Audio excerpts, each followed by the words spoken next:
இஸ்ரா மிஅராஜ். இஸ்ரா என்றால் என்ன, மிஅராஜ் என்றால் என்ன?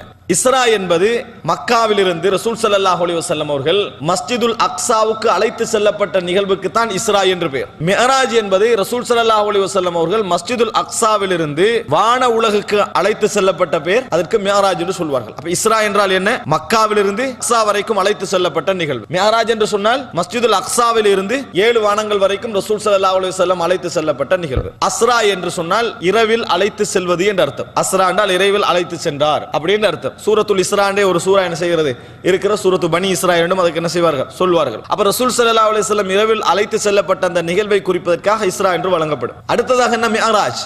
அரஜ என்று சொன்னால் ஏறி போறது. தஅருஜுல் மலாயிகா என்று வருது, மலக்குமார்கள் ஏறி செல்வார்கள் என்று வருது. மிஅராஜ் என்றால் ஏறி செல்லுகின்ற ஒரு உபகரணம், ஒரு கருவி என்ற அர்த்தம், ஒரு ஊடகம் என்ற அர்த்தம். அப்ப ரசூல் ஸல்லல்லாஹு அலைஹி வஸல்லம் அவர்கள் அந்த ஊடகத்தின் ஊடாக என்ன செய்தார்கள்? மிஅராஜ் சென்றார்கள். அதாவது 7 வான உலகுக்கும்